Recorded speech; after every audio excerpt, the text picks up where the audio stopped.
at night, the song Amazing Grace came to my mind, and my hands started moving as though I was playing Amazing Grace. And then I thought to myself, oh, well, could I play it in such and such a key?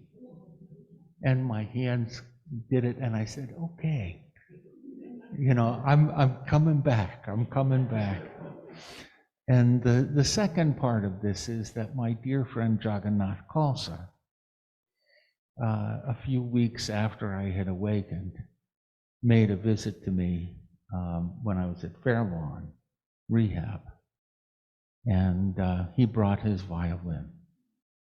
And among the songs that he played that evening, that he kind of gave a special individual concert that kind of flowed out into the hallways as well, was Amazing Grace.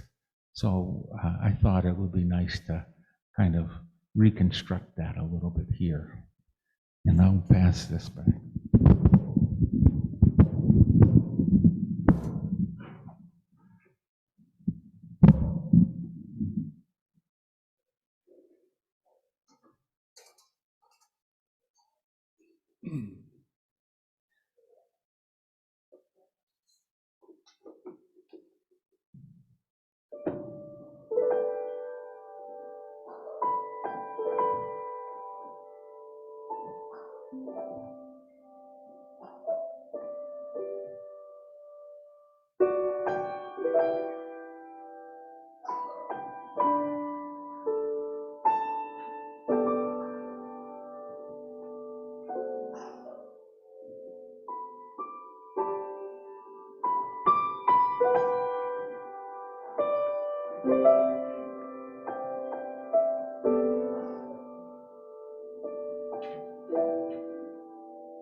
Morning. Our reading for the challenge landing this morning is by Adai Amah. We light our chalice this morning in memory of what some are intent on making us forget. Remember a man who fought to end segregation. Remember a man who marched to counter prejudice and oppression. Remember a man who was filled with peace and hope. Remember a man with a promise and a dream. Remember a man with a voice that rang out for justice and freedom. All these things we remember and honor. The legacy of Reverend Dr. Martin Luther King Jr. and a life well lived in service to all. So.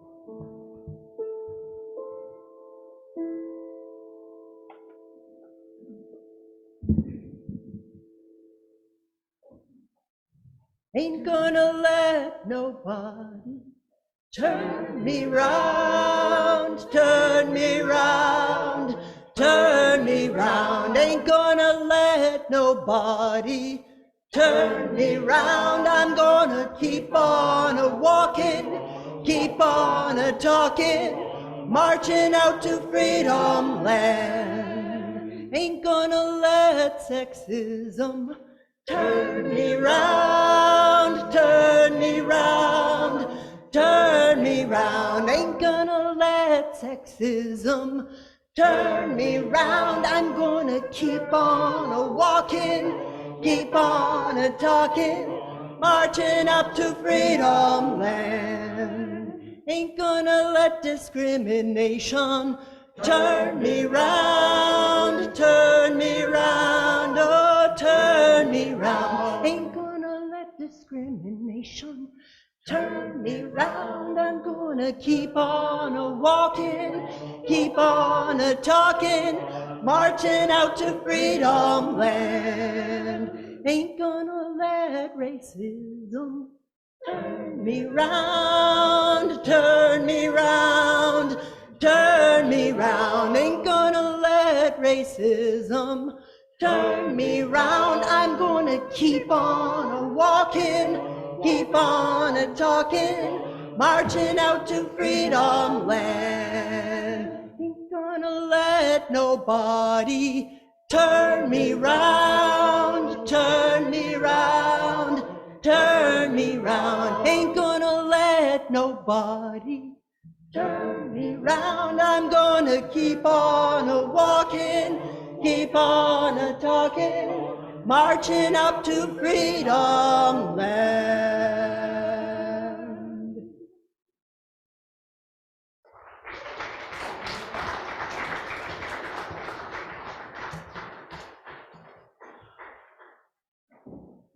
Good morning.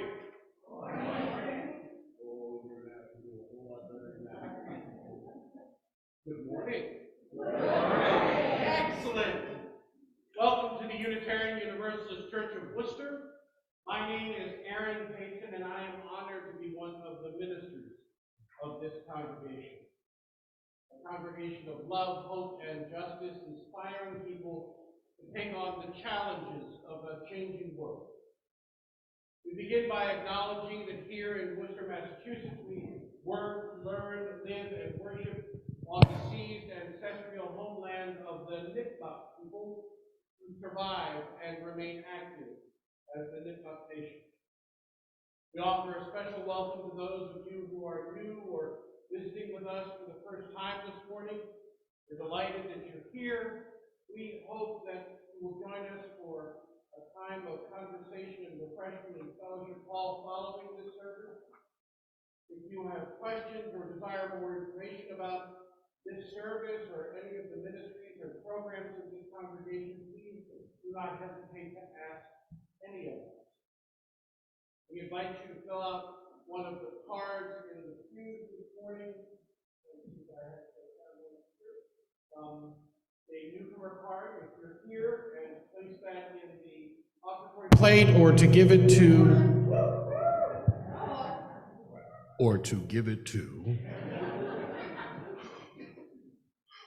one of our ushers this morning, who will be glad to make certain that our connections teams receive them.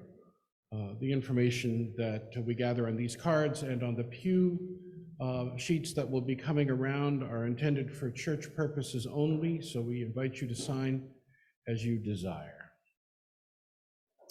If for those of you joining us online this morning, we offer you a very, very special welcome. For safety purposes and so that we might come to know you better as you are able, please do put your name on your video feed. During the service, we offer an opportunity to share a brief personal joy or sorrow. If you would like yours to be read aloud by me, please print it on an index card in the pew and drop it into the collection plate when it comes around, or bring it up with you during the time of joys and sorrows, and I'll be glad to read it. These cards will also be posted outside the minister's office to be shared with our friends at other services. For those of you who are online, you can place your joy or sorrow in the chat, either on Zoom or on Facebook. Please precede your joy or sorrow by the words, "Please read," so that we can find them quickly, and we will also share those during that time. In the foyer, there are listening devices and large print service programs and hymnals for those who may find that assistance beneficial. Please see one of our ushers who will be pleased to assist you. I invite you now to turn your technology to worship mode. And finally, please note the announcements on the back of your program. There will be time for short verbal announcements after the service this morning, following the service this morning. We are so glad that you're here. One addition to our order of service is that following the opening words, I am going to invite David Showalter to come forward and share with us an eighth principle moment, which will happen after Barry speaks. Because my words are not opening, they're welcoming. I mean, really. Again, we are so glad that you are here, and we hope this morning is an opportunity to rest and reflect and to rejuvenate.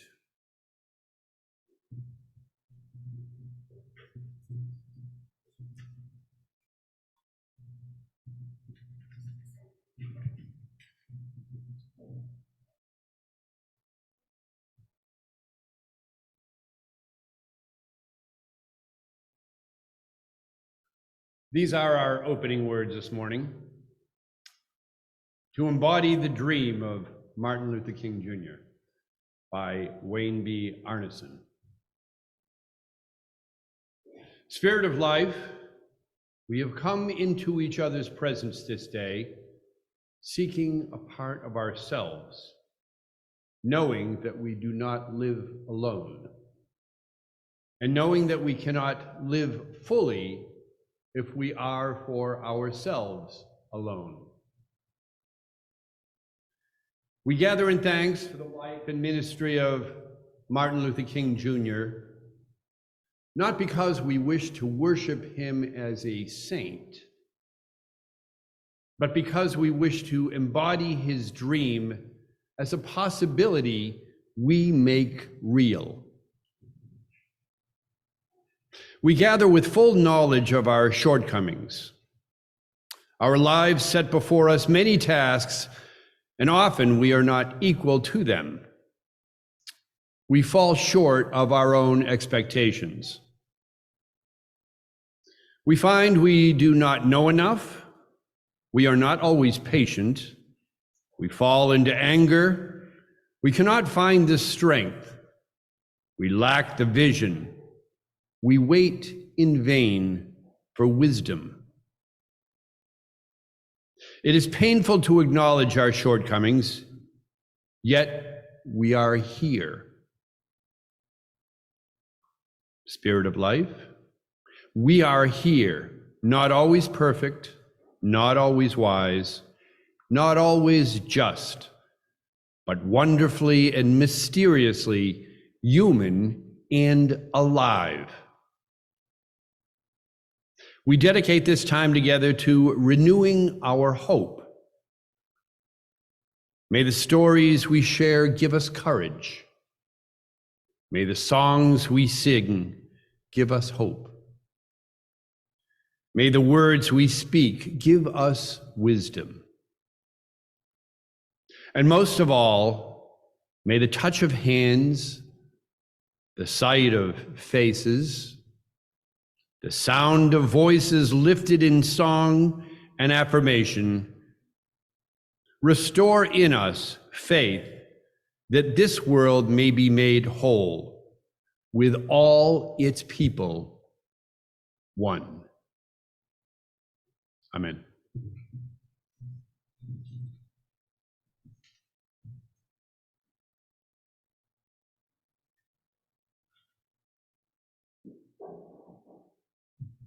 Now, right? Now, Okay. For our eighth principle moment this morning, I just wanted to announce that 1 week from today, from noon to 3:30, here in the sanctuary, we'll be holding a workshop on building a culture of inclusion here at UUCW. It's going to be hosted by Paula Cole-Jones, the founder of the Eighth Principle, and it's going to be a hybrid event. And we do want to make sure to have as many different viewpoints represented as possible, so we want to get as many people there as possible from the congregation. So if you haven't registered yet and you are able to come, then I think the easiest way at this point for us to get your information and get you registered would be to either send an email to eighthprinciple@uucworcester.org, or on the bulletin board across from Aaron's office, there's a poster announcing the workshop with a QR code that you could just use on your phone and then register online that way. So either one of those ways, or just come up to one of us, myself or Mara, here today, or if otherwise you happen to reach out to Rachel Keogh, Karen Stevenson, or Evan Wilson, then that would work too. But we're looking forward to this. It's really a privilege for us to have Paula be leading us in this workshop. Thanks very much. Oh, and also there will be pizza at the break. That's the key reason we need to get you to register, so we know how many people to expect. Dave, what are the rest of you going to eat?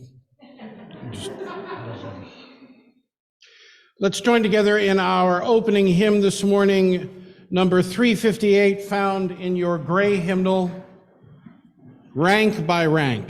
Please rise in body or in spirit.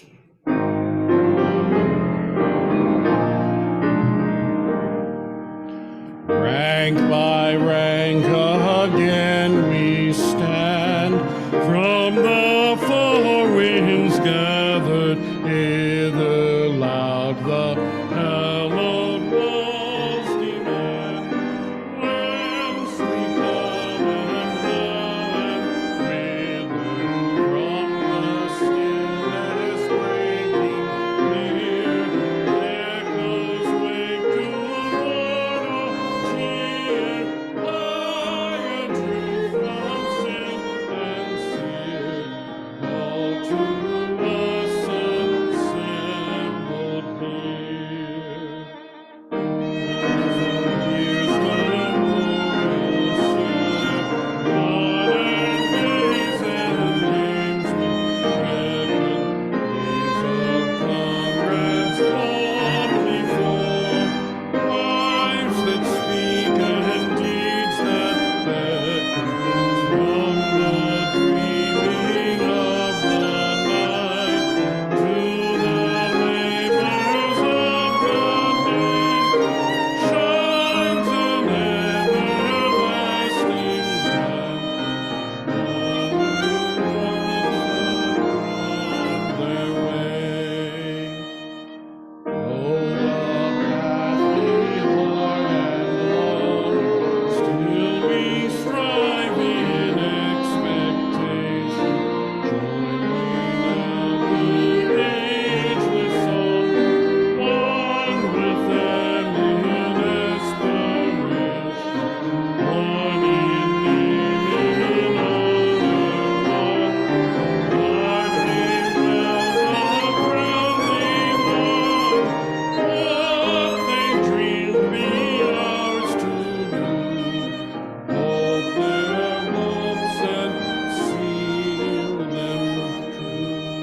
Please be seated.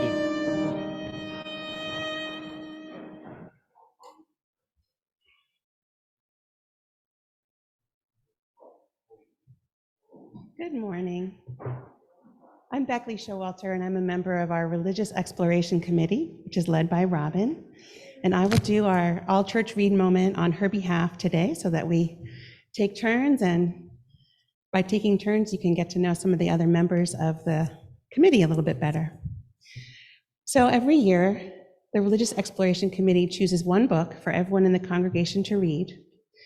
And we read it during the month of January, and then we have one or more opportunities to discuss it together. We also choose a book, if we can, at the elementary level and or the young adult level that has the same themes, so that there are books for any type of interest or level for you to participate in this all-church read together. So we have 3 books this year. The adult book is called Defund Fear by Zach Norris, and the subtitle is Safety Without Policing, Prisons, and Punishment. The other books are Ruby on the Outside for middle readers and Visiting Day for children, and they also deal with the themes of incarceration and its impact on families in particular. So I'm going to read an excerpt from the book. It's very brief, and then I'll tell you just briefly when we're going to meet to discuss the book. So from Defund Fear. What do we do with those who cause harm? I'm not so naive as to believe that we can have a world without any violence or harm. Sometimes we fail. We fail to live to the best standards for ourselves, or we fail to escape the patterns of abuse that wrecked our childhoods. However, if we don't figure out a different way to treat each other when we make mistakes, then no one is truly safe. We need a transformation of our current culture such that we can handle conflict, violence, and harm in more effective ways. The important questions are, what can accountability and consequences look like beyond courts and prisons? How can we provide satisfactory experiences for those who were harmed? And how can justice truly be served? So on the evening of January 31st over Zoom, we'll be meeting with the Side with Love Committee to have our all-church discussion about the book. And after the service on February 5th in the lounge, there will be an in-person opportunity to come together to talk about the book. So I encourage all of you to get one or more of these books and participate with us. If you have any questions, please come up to me after the service, or of course, ask Robin or anyone else on the committee. Thank you.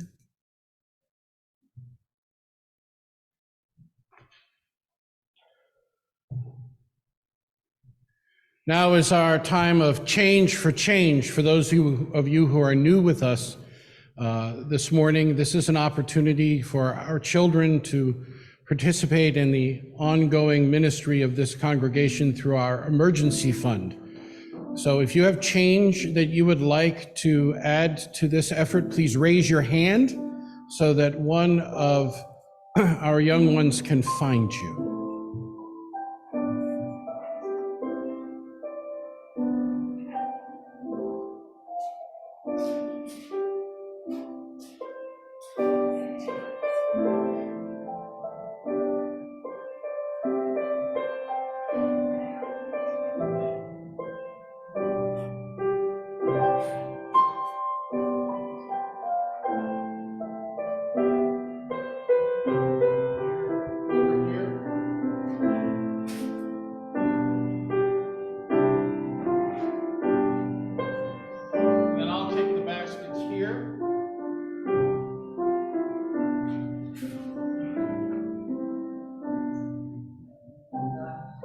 And we invite our youth to attend their Sunday exploration program. Peace, go down in peace. May the spirit of love surround.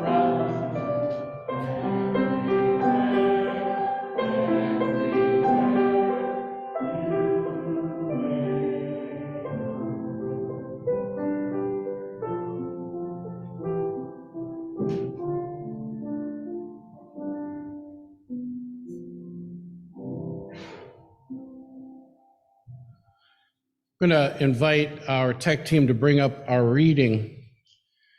I had fully intended to do a rendition of this reading myself, but then I found a recording. And I don't know about you, but one of the things that I look most forward to each year around Martin Luther King Day is getting to hear that voice again. And so our reading this morning is by and done by Martin Luther King Jr.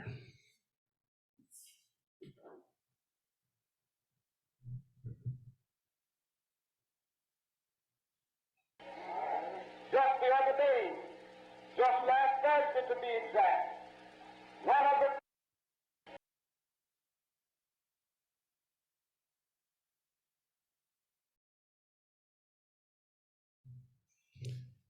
There are offerings, and then there are offerings. But make no mistake, what we do each time that we come together for worship when we are inspired is that we are also awakened to the possibility that we can contribute to the ongoing mission and ministry, not only of this congregation, but the vision of a liberal religious movement that is tied very much to the dream of the man whose voice enthralls us again this morning. So I invite you to participate in our offering in the way that makes you most glad. No offering is too small. No offering is too large. Offer what you will and feel good about it. Our morning offering will now be received.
We come to that time in our service when we are given pause to consider what is deepest in our hearts or most profoundly on our minds or in the work of our hands in the days that have transpired or in prospect of the days to come.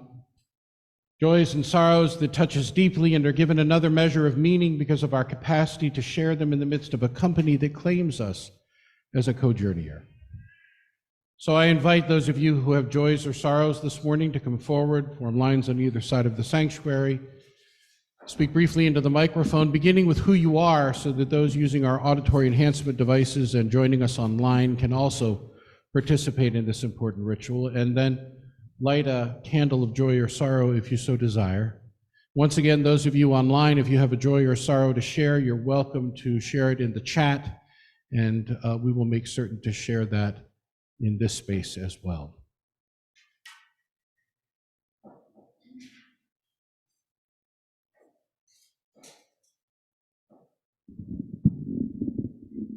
Morning, my name is Linda Orchid, and last Wednesday, a Christmas card that I sent to an aunt returned to sender. We have not heard from her for a while, and tracing through some cousins, we found out that she had moved to Missouri, she's with her sisters now, not all by herself, which is good. But during that time, talking to a cousin, we found out that another aunt had passed away, sadly, last November, and a cousin who lived in New Jersey passed away last May. She was only 54 years old. The sadness when family members don't keep in touch with one another and are resolved to have stronger ties with the people we have in our family.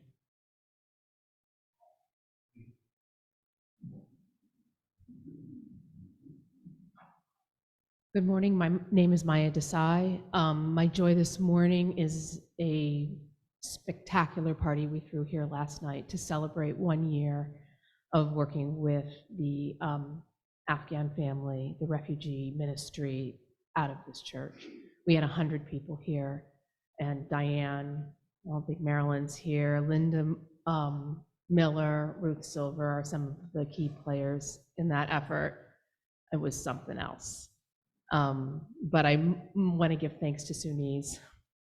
Sue offered up in the service auction a party planner, and I bid on that, and I worked Sue hard. I think she probably made about $1.25 an hour for all the work that she put in, and I am eternally grateful. I'm also incredibly thankful to the kitchen, and I think it's mostly Catherine Roberts who's whipped that place into shape, because we found everything and we cooked and cleaned and put things away, and it was amazing. It was easy, and that was an unexpected joy. But mostly I'm joyful for the Afghans that we have learned and met, and our connections with our volunteers.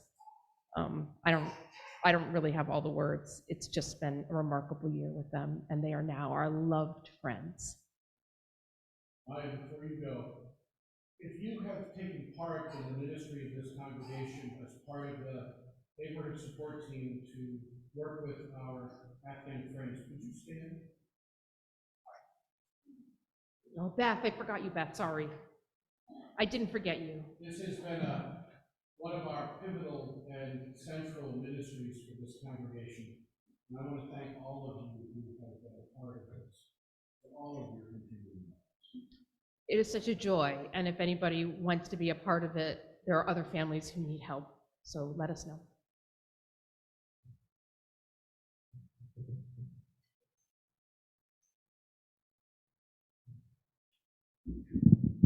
Hello, I'm Sherry, and continuing on this joy and what this community means to all of us.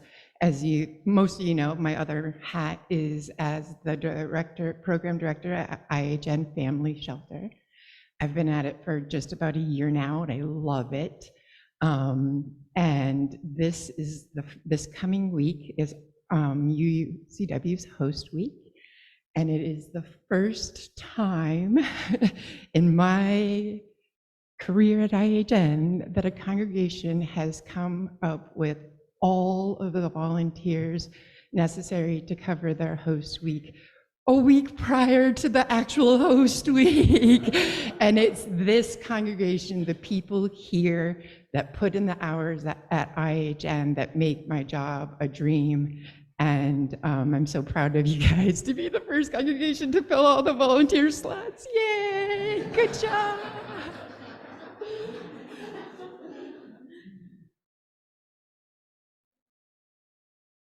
Good morning. I'm Beckley. I'm Dave. We had a big week, and we have 3 joys that we'd like to share with you all today. This week, I passed the 7-year anniversary of the day that I was diagnosed with breast cancer. And that seems like a long time. 7 years is starting to feel like a really long time. So I'm euphoric about that. And I remember well the support that I received from so many of you during that really hard time. I will never forget it. Also, we have a son named Timothy who's 16 and plays the French horn. And last night he had the incredible opportunity to play on Mechanics Hall stage with the Central Mass District's concert band, which was a group of 85 musicians from high schools around the county. And we were blown away, literally and figuratively. But you can imagine it was an extravaganza of brass and wind instruments with 10 trumpets, 8 tubas, 7 French horns, like 12 clarinets. They made a big and joyful and incredibly precise and musical sound, and we were so thrilled for him. I'm quite sure it was the best performance experience he's ever had. Yeah, they sounded really professional. And lastly, I've been working for a fairly dysfunctional organization for the last 5 years. It's been interesting technology. It was really fun for the first few years when we were successful, but for the last 2 years, our sales have been going down and the pressure's just been intense. And I'm very happy to say that I'm moving on to work at MathWorks starting on February 13th, and I'm just thrilled. It's such a great organization, and I'm really excited. So thank you, everybody.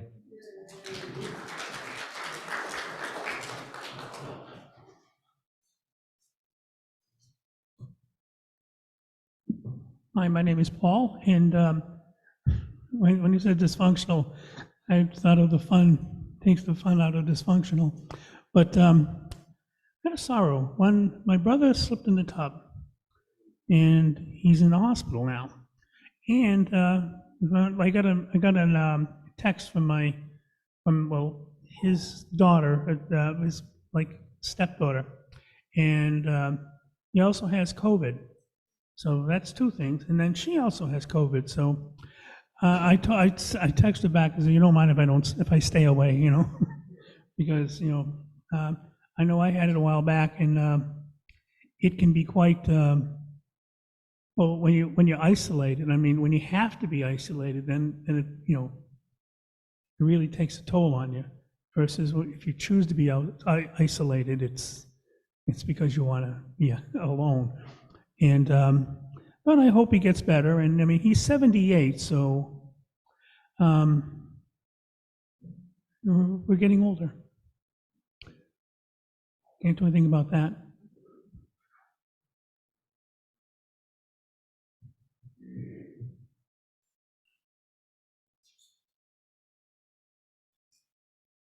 Bonjour.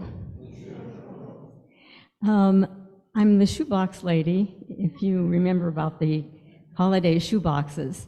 And I had mentioned that there would be pictures on the bulletin board after the kids got their gifts. And so there are pictures on the bulletin board next to Aaron's office. I don't know if you had seen them, but anyway, I didn't right away. So there they are. While they're there, you can take a look. Thank you.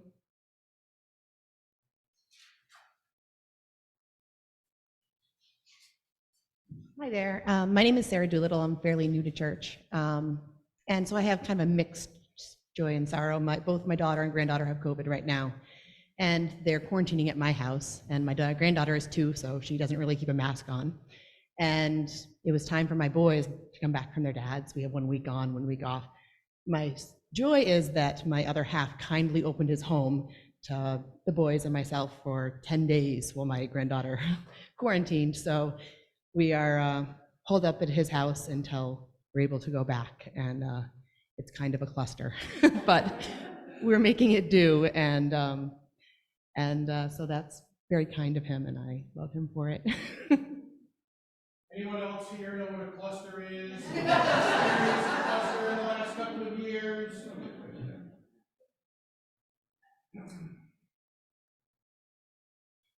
My name is Craig Van Battenberg, my lovely wife, Deb.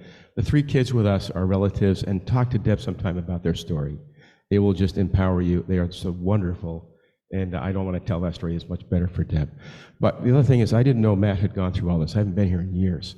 And so I brought a gift, and I didn't know it.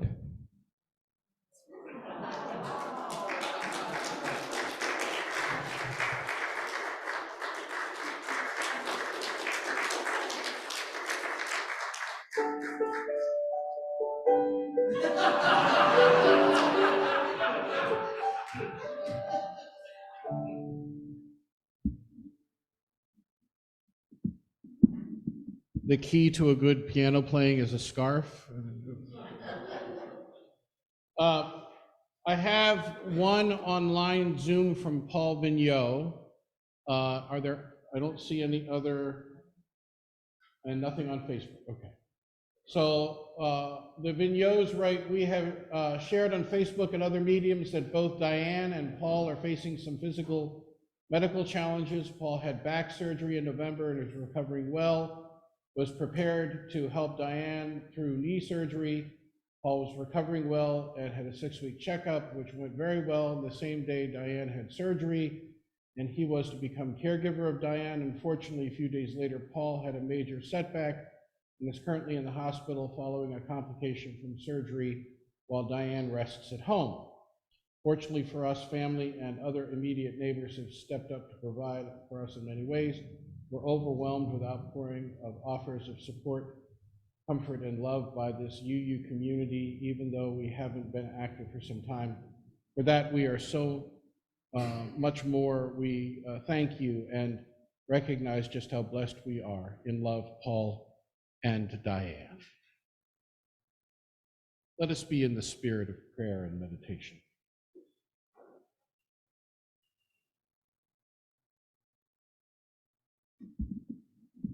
Spirit of life, source of that which dwells within us and between us and among us and beyond us.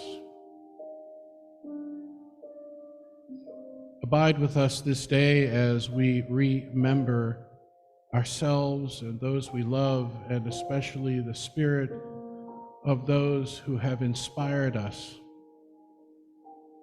to transform our world into a more just, peaceful, and loving place.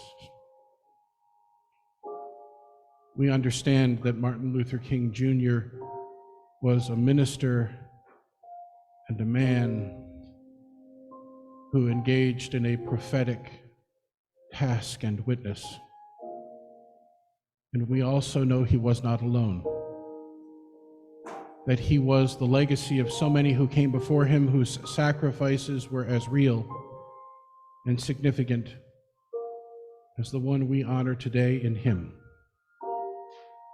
We would remember that he was part of a community that rose to many occasions and braved many fears in order to bring light into the world.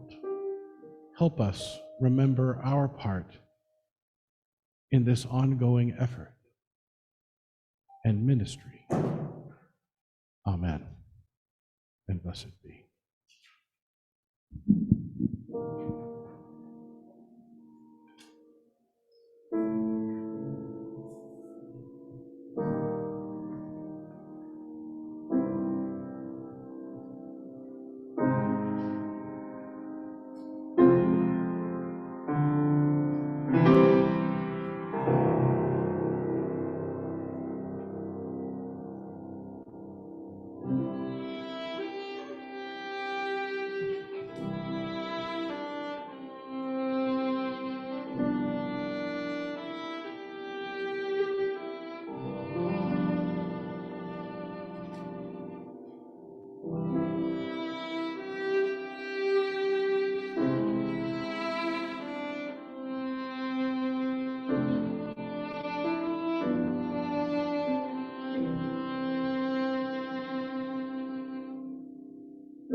It's one of the lessons my father taught me, which is don't rush to the pulpit after you've heard something exquisite.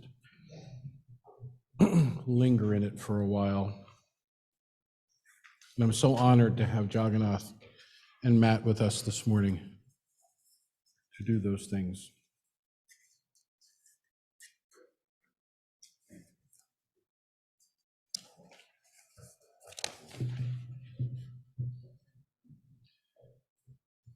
So it turns out he wasn't an activist. Martin Luther King Jr. I know that's surprising to hear, but hear me out. When he came to Montgomery to take a church while he finished his PhD at Boston University, he had essentially been an academic. Yes, he was raised in a minister's household, and the fact that he went into ministry meant that he was either very much cut out for the business or he was out of his mind. I happened to know that because I've done the same thing. And like him, when I came to my first ministry, I didn't consider myself an activist either, although people who now greet me 30 years later suggest that I am nothing but an activist in many ways. When I arrived at Marietta, two formative things happened. One is literally when I showed up at my office the first day I was there, there were two women sitting on the steps and greeted me and asked if I was the new minister. I said yes, and they said, "Would you please consider performing a holy union for us?" This was before the days when we offered civil marriage to everyone. And I was the only Unitarian minister for 100 miles in 3 directions and 50 miles in the 4th. And I thought, yeah, absolutely we can do that. When I went to my office and opened the mail, I found a letter from the local Ku Klux Klan announcing that there was going to be a rally in a couple of weeks in Parkersburg, West Virginia, because they didn't want any flag-waving, AIDS-carrying fags in their community. And then I called colleagues and told them what I had found, and they were like, "Well, welcome to Southern Ohio." And the next thing I knew, I was on a stage with other clergy and local leaders at a counter rally, trying to focus the media energy on the message that was far more powerful than that which was being demonstrated by the Klan across town. And a few weeks later, in my own sanctuary, praying over a couple who desperately wanted to be acknowledged for the love that they shared, and realizing that there was so much work to do in the community to make that happen, not just in a sanctuary, but everywhere. King arrived at the Dexter Street Baptist Church, and he went to a meeting following the arrest of Rosa Parks. And I'm trying to remember exactly what the name of the minister was who was excoriating his fellow clergy at the time. And you'll excuse me if I look for it really quickly.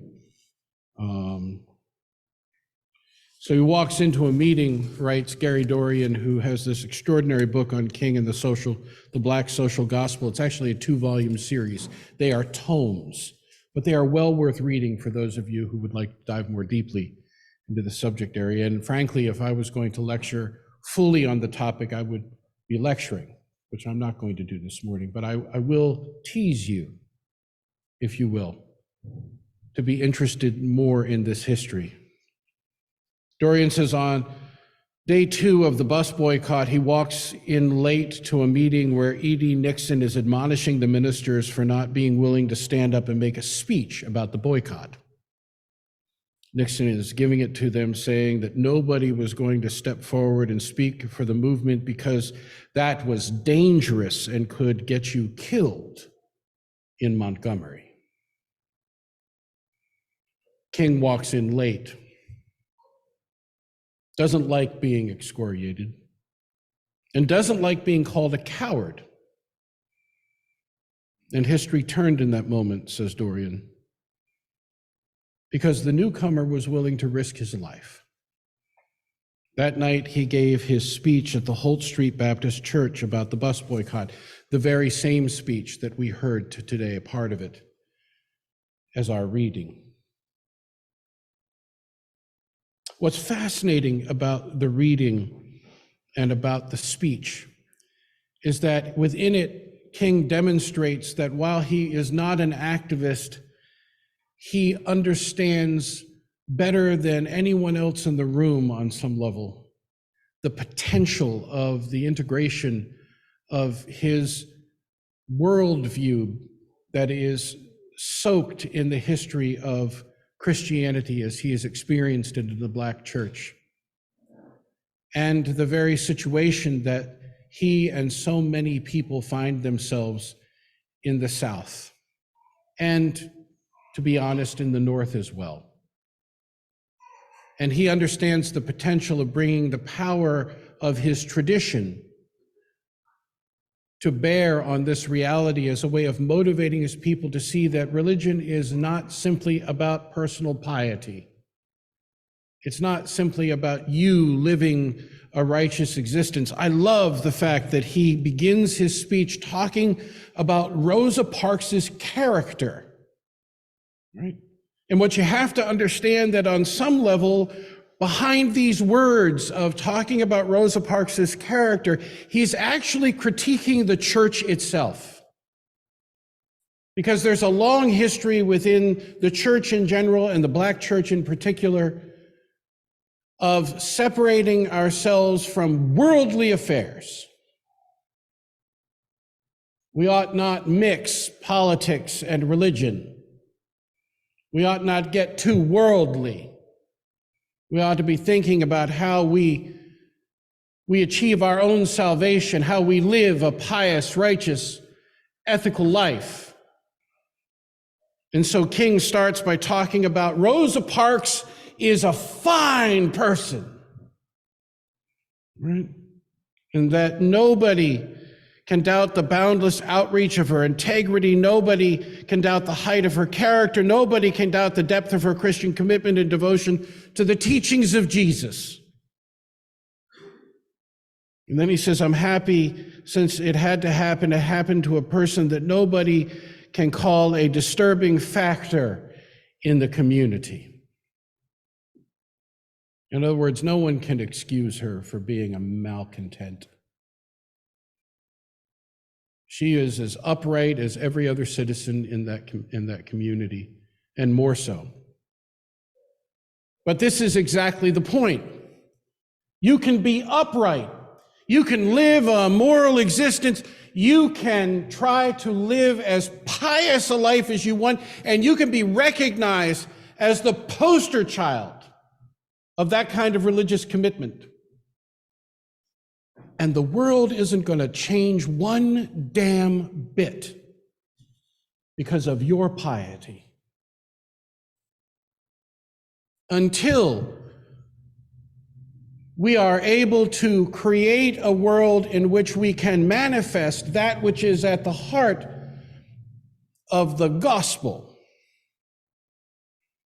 And for King, it was all about Jesus manifesting love.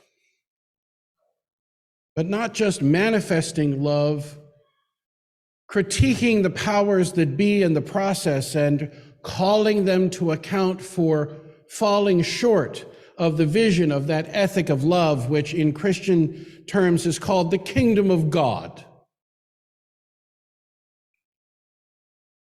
And so King is not an activist, but he is steeped in a tradition that has helped to mold him to recognize in his experiences in Morehouse University and in seminary Morehouse College and in seminary, molded his consciousness to realize that without the application of the ethics of the gospel to the ministry which is about the transformation of the world into that vision of a kingdom where the ethic of love reigns supreme, we have not done our job as, in his terms, Christian people. We've not done our job as faithful people. And so he manifests this sense that it's not about the fact that she was pious. It's not about the fact that the church creates the opportunity for people to evolve into that kind of presence. It's about the fact that beyond her piety, she was willing to recognize the power she had by protesting something and putting her body where her piety lives. And then he goes on to talk about how people, I think it's really powerfully important to hear the way in which his words were received. The next sentence is, and you know, my friends, there comes a time when people get tired of being trampled over by the iron feet of oppression.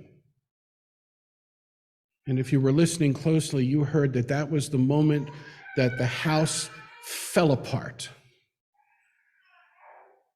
that voices were raised the loudest, because the thing about the black social gospel that's different from the white social gospel, and when I mean social gospel, I mean about the ethical application of the teachings in Christianity, the teachings of Jesus, that are less about becoming personally pious and more about transforming the systems of power in order to make real the potential of all human beings to experience that sense of themselves as children of God. And so for white social gospelers in the late 19th and early 20th century, Walter Rauschenbusch and William Gladden among them, that these are opportunities for us to consider the evil of child labor, right? The need for there to be a shorter work week, the idea that people ought to be able to bargain in unions for fair wages. All of these things that were so much a part of the anti-poverty campaigns that helped to motivate the social gospel in the white Christian church. But what was missing in white social gospel Christianity was a consciousness that the seed that was ultimately most destructive in our nation was white supremacy.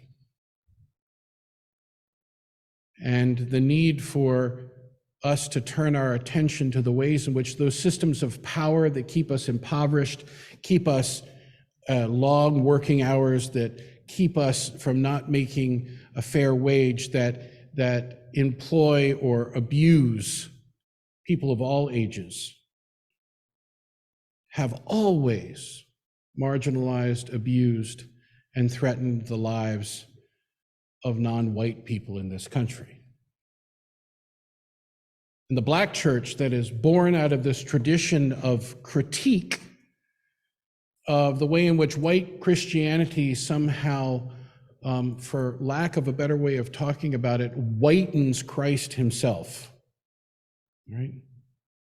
And turns Christ into a savior figure, largely because the perspective that's being cherished and worshiped is that of a person, and the power that is potential in that personhood who's being worshiped by other persons.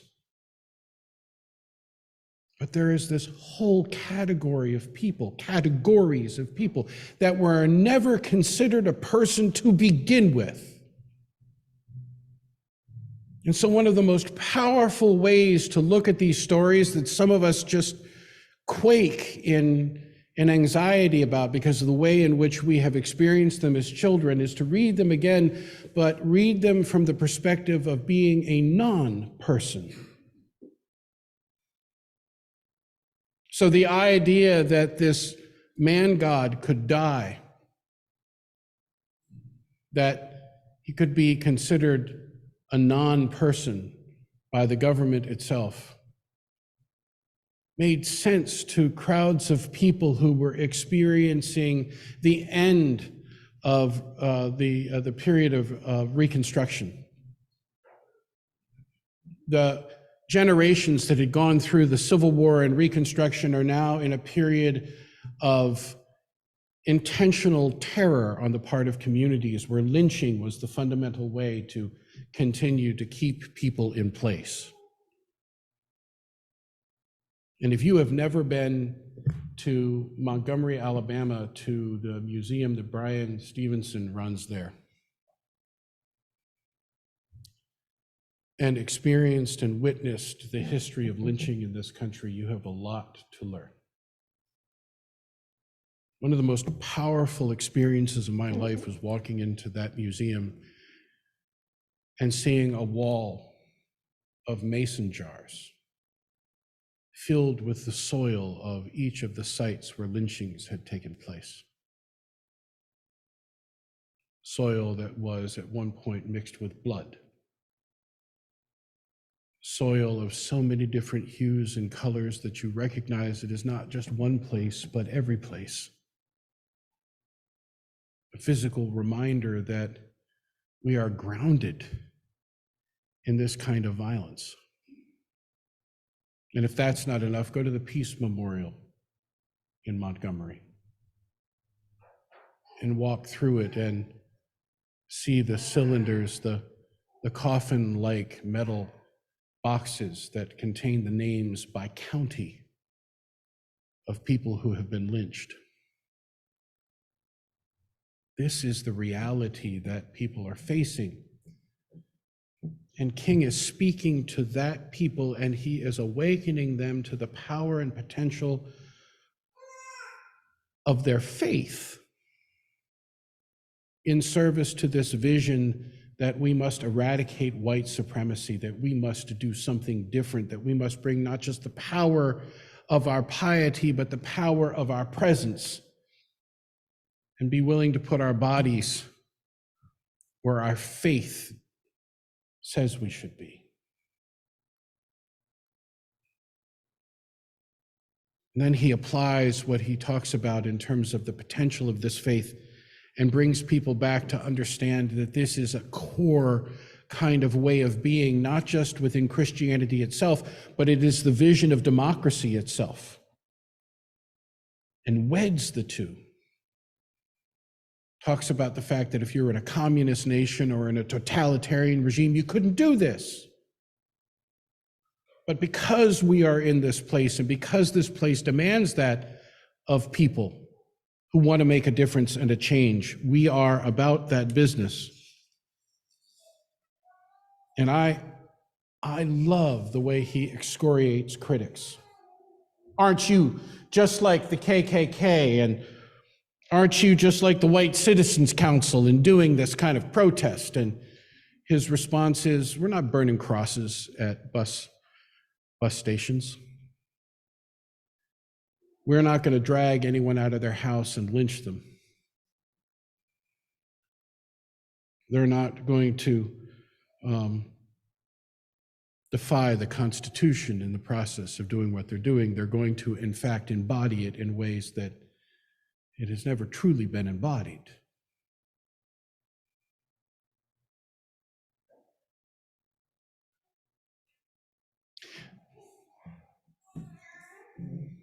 Martin Luther King Sunday has always been problematic to me. Because as much as I have studied King himself and I have soaked in his words, I so desperately want this country to do more than just be transformed by his rhetoric. I want us to stand where he stood. want us to recognize that in a liberal sense, our ability to discuss things and feel good about it is actually akin to the Christian piety of his day. That the pathology that we somehow agree on something means that we've done something needs to be challenged in order for us to actually make progress in the world and continue to do what he did.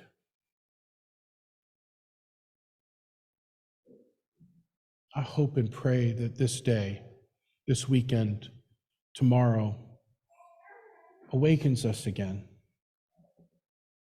But more than that, energizes us. And as a part of that, I think the work that the Eighth Principle Task Force is doing here to have us consider the ways in which we need to embody this in our own community and in the community we love and the world we serve could come none too soon. So let that be our invitation.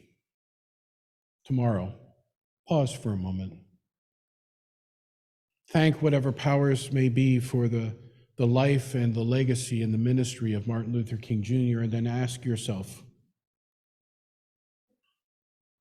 what of his dream is ours to do?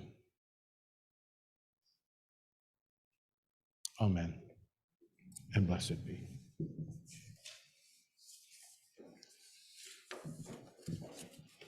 Would you please join together in our litany, which is found on the back of your order of service.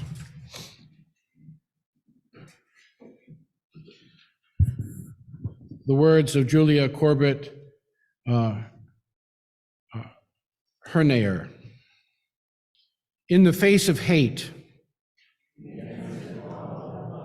in the face of exclusion, in the face of homophobia, in the face of racism, in the face of xenophobia, in the face of misogyny, in the face of demagoguery, in the face of religious intolerance, in the face of narrow nationalism, in the face of bigotry, in the face of despair. As Unitarian Universalists, we answer the call of love. Please rise and join together in our closing hymn today, number 149 in your gray hymnals. Lift every voice and sing. Please rise in body or in spirit.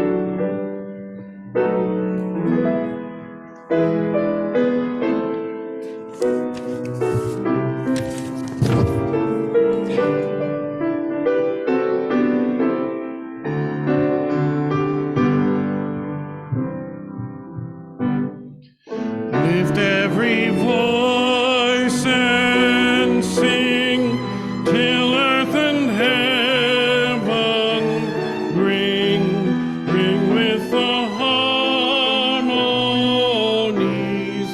of liberty. Let our rejoicing rise high as the listening skies. Let it resound loud as the rolling sea.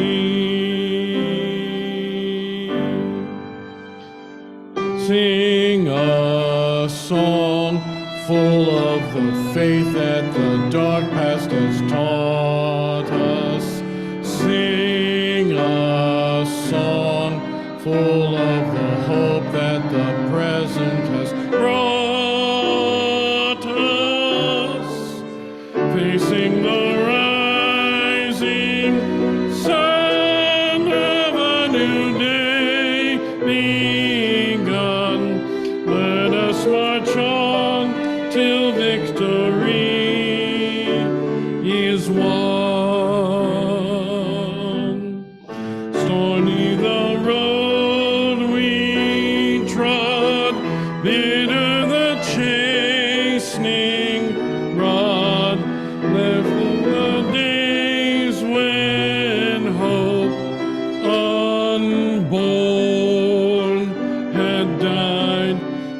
with a steady beat, have not our weary feet come to the place which our Father's side. We have come over a way that with tears has been watered. We have come threading the path through the blood of the slaughtered, out from the gloomy past till now we stand at last where the white gleam of our bright star is cast. God of our weary years, God of our silent tears, thou who hast brought us thus far on our way, thou who hast by thy might led us into the light, keep us forever in the path we pray.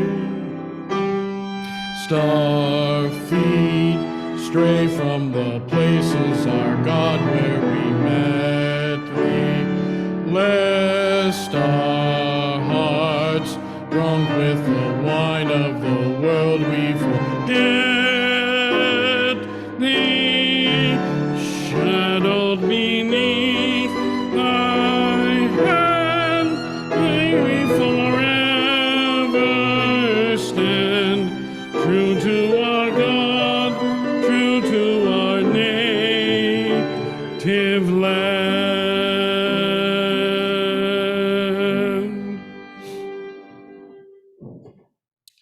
My colleague Jim McGaw writes these words. When I say go in peace, I don't mean go in mindless oblivion. When I say go in peace, I don't mean go without challenging yourself or others.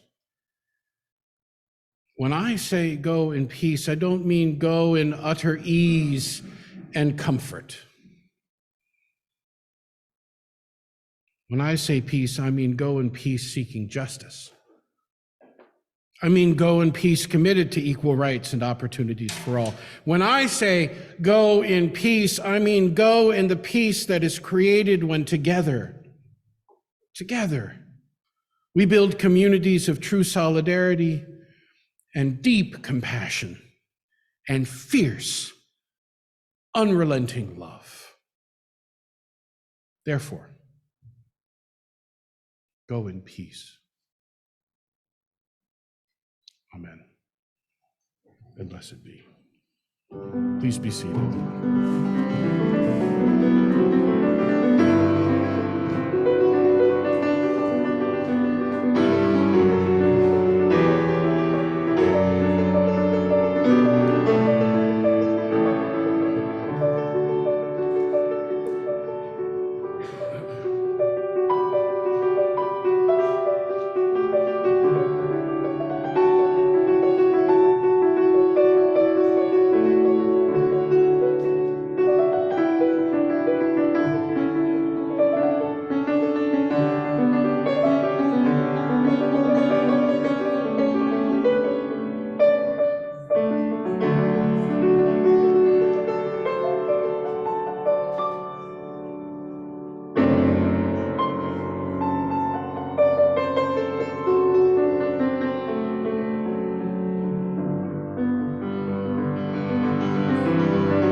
Once again, my thanks to Matt and to Jagannath for their extraordinary music this morning, and to our choir for their wonderful contribution this day.